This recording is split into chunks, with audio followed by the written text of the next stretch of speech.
இன்றே டவுன்லோட் செய்து உங்கள் ஃபேவரட் ஷோக்களை என்ஜாய் பண்ணுங்க.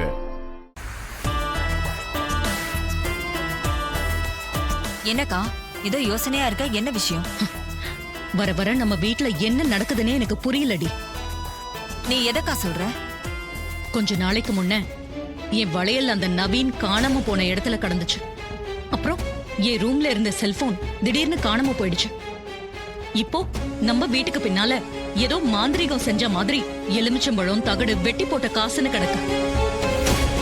இதெல்லாம் எப்படி வந்துச்சுன்னு ஒரே குழப்பமா இருக்குடி. ஏங்கா என்ன ஏதாவது சந்தேகப்படுறியா?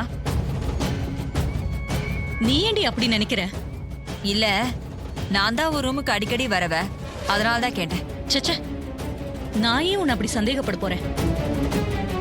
இருந்தாலும் நம்ம வீட்டுல நடக்கிறதெல்லாம் ஒரே மர்மமா இருக்கு. அக்கா, இது எல்லாமே அந்த கிழவியோட வேலையா தான் இருக்கும்.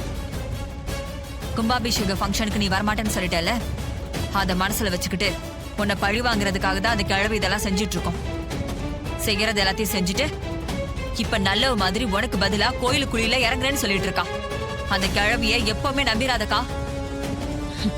இல்லடி, அந்த கிழவி இதையெல்லாம் பண்ணிருக்காது. அந்த காளியம்மா, சிவனாண்டி, முத்துவேல் இந்த 3 பேர்ல ஒருத்தர் தான் நம்ம வீட்டுக்கு வந்து இந்த வேலையை செஞ்சிருக்கணும். மாப்பிள்ள சொல்றது கரெக்ட் தான்.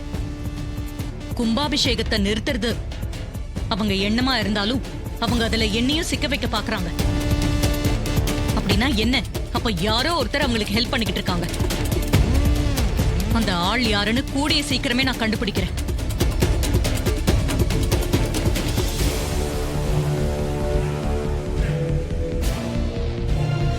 என்ன அக்கா இப்படி பேசிட்டு போறா? ஒருவேளை அவளுக்கு நம்ம மேல டவுட் வந்திருக்குமோ? அத வெளியில காட்டிக்காம இருக்காளே.